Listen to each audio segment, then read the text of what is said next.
Hello guys, welcome to my YouTube channel student study classes.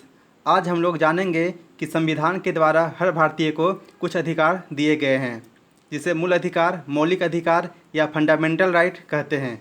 आइए इसे विस्तार पूर्वक सरल भाषा में जानते हैं। इसे हर भारतीय को जानना भी चाहिए। अब बिना देरी के स्टार्ट करते हैं। मौलिक अधिकार, फंडामेंटल राइट, यह अमेरिका के संविधान से लिया गया है। मौलिक अधिकार को संविधान का मैग्ना कार्टा कहा गया है। यह संविधान के भाग 3 एवं अनुच्छेद 12 से 35 में वर्णित है। मौलिक अधिकार इसलिए दिए गए हैं जिससे सभी नागरिक, सभी भारतीय स्वाभिमान के साथ जीवन जी सके तथा अपने अधिकारों का सदुपयोग कर सके। जब हमारा संविधान लागू हुआ था तब मौलिक अधिकारों की संख्या 7 थी, परंतु अब इनकी संख्या 6 है। आइए 6 कौन कौन से हैं जानते हैं। 1 समता का अधिकार, 2 स्वतंत्रता का अधिकार, 3 शोषण के विरुद्ध अधिकार, 4 धर्म की स्वतंत्रता का अधिकार, 5 संस्कृति और शिक्षा संबंधी अधिकार, 6 संवैधानिक उपचारों का अधिकार और 7 जो संपत्ति के अधिकार थे उन्हें 44वें संविधान संशोधन 1978 के द्वारा हटा दिया गया है। आइए इन अधिकारों को विस्तारपूर्वक जानते हैं। समता का अधिकार, ये आर्टिकल 14 से 18 में है। अनुच्छेद 14, इसमें विधि अर्थात कानून की नज़र में भारत के सभी नागरिक बराबर हैं। अनुच्छेद 15, भारत के किसी भी नागरिक के साथ धर्म, भाषा, जाति, लिंग, क्षेत्र के आधार पर भेदभाव नहीं किया जाएगा। किसी भी व्यक्ति के साथ हम धर्म और जाति के साथ भेदभाव नहीं कर सकते, नहीं तो वो अनुच्छेद 15 के तहत कंप्लेन या FIR कर सकता है। अनुच्छेद 16, लोक नियोजन या अवसर की समानता अर्थात योग्यता अनुसार रोजगार या नौकरी प्राप्त करने का अधिकार। अनुच्छेद 17, अस्पृश्यता या छुआछूत के भेदभाव का अंत, हम किसी भी व्यक्ति के साथ छुआछूत का भेदभाव नहीं कर सकते हैं, नहीं तो वह आर्टिकल 17 के तहत केस कर सकता है। अनुच्छेद 18, उपाधियों का अंत, इसमें ब्रिटिश सरकार द्वारा प्रदान की गई उपाधियों अब कोई भी भारतीय धारण नहीं कर सकता है। भारत रत्न, परमवीर चक्र, पद्मश्री, अर्जुन पुरस्कार, दादा भाई फाल्के पुरस्कार जैसी उपाधियां देश सेवा, सैन्य क्षेत्र में बलिदान, देश का नाम अंतर्राष्ट्रीय जगत में सम्मानित करने के लिए इन उपाधियों को अपने साथ लगाया जा सकता है। ठीक, अब जानते हैं स्वतंत्रता का अधिकार। ये आर्टिकल 19 से 22 तक में है। अनुच्छेद 19, इसमें निम्न 6 प्रकार की अभिव्यक्ति की स्वतंत्रता प्रदान की गई है। 19 का ये क्या बोलता है, विचार व्यक्त करना, भाषण, हम अपना विचार व्यक्त कर सकते हैं। ठीक, 19 का बी में है बैठक, शांतिपूर्ण धरना प्रदर्शन, हम शांतिपूर्ण रूप से धरना प्रदर्शन कर सकते हैं। 19 का सी, संघ, संगठन, पार्टी, संगठन बनाने की स्वतंत्रता। 19 का डी में है कहीं भी आने जाने का स्वतंत्रता, हम भारतीय कहीं भी आ जा सकते हैं। 19 का ई में कहीं भी निवास की स्वतंत्रता, हम कहीं भी रह सकते हैं। ठीक, 19 का जी में वस्तुओं के व्यापार की स्वतंत्रता, हम व्यापार कर सकते हैं। अनुच्छेद 20, अपराध को दोष सिद्ध के संबंध में संरक्षण, इसमें एक व्यक्ति को एक अपराध के लिए केवल एक बार ही दंड दिया जाएगा तथा किसी भी व्यक्ति को स्वयं के खिलाफ न्यायालय में गवाही देने के लिए बाध्य नहीं किया जाएगा। अनुच्छेद 21, प्राण एवं दैहिक स्वतंत्रता का अधिकार अर्थात जीवन जीने का अधिकार।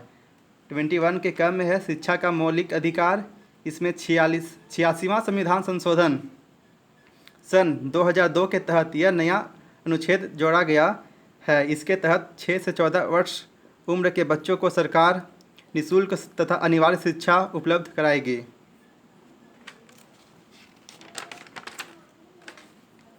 अनुच्छेद 22, कुछ दशाओं में गिरफ्तारी से संरक्षण या कानूनी संरक्षण का अधिकार, इसके तहत किसी भी गिरफ्तार व्यक्ति को गिरफ्तार करने के पहले पुलिस द्वारा उसे गिरफ्तार करने का कारण बताना होगा।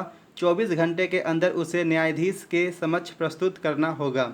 अपने पसंद का वकील रखने का इजाज़त पुलिस को देनी होगी। ठीक है, अब आते हैं तीसरा में था शोषण के विरुद्ध अधिकार, यह अनुच्छेद 23 से 24 में है। अनुच्छेद 23 क्या बोलता है, किसी भी व्यक्ति से बलात् या बेगार श्रम नहीं कराया जा सकता है तथा मानव के व्यापार एवं खरीद बिक्री पर भी रोक लगाई गई है। अनुच्छेद 24 क्या बोलता है? 14 वर्ष से कम उम्र के बच्चों को हानिकारक कारखानों या अन्य किसी भी स्थान पर कार्य नहीं कराया जा सकता, अर्थात बाल श्रम का निषेध हमारे देश में है। 14 वर्ष से कम उम्र के बच्चों को हम काम करवाएंगे तो आर्टिकल 24 के अनुसार हमें जेल जाना पड़ेगा। फोर्थ में है धार्मिक स्वतंत्रता का अधिकार, ये आर्टिकल 25 से 28 में है। अनुच्छेद 25 क्या बोलता है? किसी भी धर्म को अपनाने, आचरण करने एवं प्रचार प्रसार करने की छूट दी गई है। आर्टिकल 26 धार्मिक कार्यों के प्रबंधन की स्वतंत्रता, धार्मिक संस्थानों की स्थापना, धार्मिक आयोजन करने की स्वतंत्रता प्रदान की गई है। अनुच्छेद 27 सरकार धार्मिक कार्यों के लिए करों में छूट प्रदान करेगी। अनुच्छेद 28 सरकारी शिक्षण संस्थाओं में किसी भी धर्म विशेष की शिक्षा नहीं दी जाएगी, परंतु अल्पसंख्यक वर्ग द्वारा स्थापित शिक्षण संस्थानों में धार्मिक शिक्षा, धार्मिक उपासना या प्रार्थना हो सकती है। और 5 में था शिक्षा एवं संस्कृति का अधिकार, ये आर्टिकल 29 से 30 में है।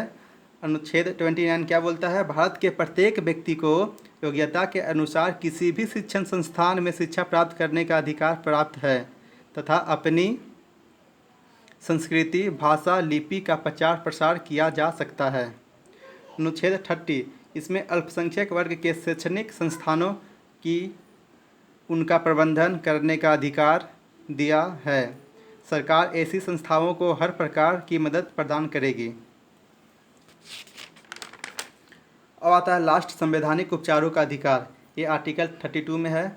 इसे संविधान की आत्मा कहा जाता है।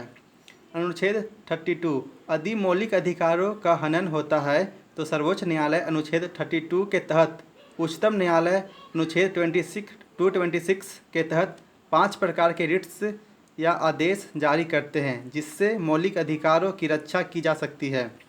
5 रिट्स हैं, देखते हैं पांचों को। पहला है बंदी प्रत्यक्षीकरण। इसमें गिरफ्तार व्यक्ति को पुलिस द्वारा 24 घंटे के अंदर मजिस्ट्रेट के समक्ष प्रस्तुत करना होगा। अगर कोई व्यक्ति को पुलिस गिरफ्तार करती है तो उसे 24 घंटे के अंदर जिला मजिस्ट्रेट के सामने प्रस्तुत करना होता है। दूसरा है परमादेश। यदि कोई पदाधिकारी अपने कर्तव्यों का निर्वहन सही तरीके से नहीं कर रहा है तो न्यायालय इस रिट्स के माध्यम से उसे चेतावनी देती है, कारण बताओ नोटिस जारी करती है। 3 में है अधिकार परीक्षा। यदि कोई व्यक्ति गलत तरीके से, जैसे गलत जन्म प्रमाण पत्र, गलत आय प्रमाण पत्र, गलत जाति प्रमाण पत्र तथा अन्य किसी भी प्रकार के गलत तरीकों को अपनाकर वह नौकरी की प्राप्ति करता है तो न्यायालय इसे रिट्स या आदेश के द्वारा उससे पूछती है कि आखिर किस आधार पर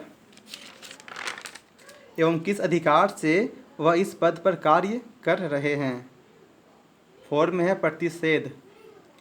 सर्वोच्च न्यायालय तथा उच्च न्यायालय द्वारा निम्न न्यायालयों को यह रिट्स जारी किया जाता है जिससे यह निर्देश होता है कि निम्न न्यायालय में चल रही कार्यवाही को रोक दिया जाए क्योंकि यह उसके अधिकार क्षेत्र में नहीं है। 5 है उत्प्रेषण। इस रिट्स के द्वारा सर्वोच्च न्यायालय या उच्च न्यायालय की विवादित मामले को निम्न न्यायालय से अपने पास मंगा लेते हैं। अगर वीडियो अच्छा लगा हो तो लाइक, शेयर एंड सब्सक्राइब कीजिएगा। थैंक्स।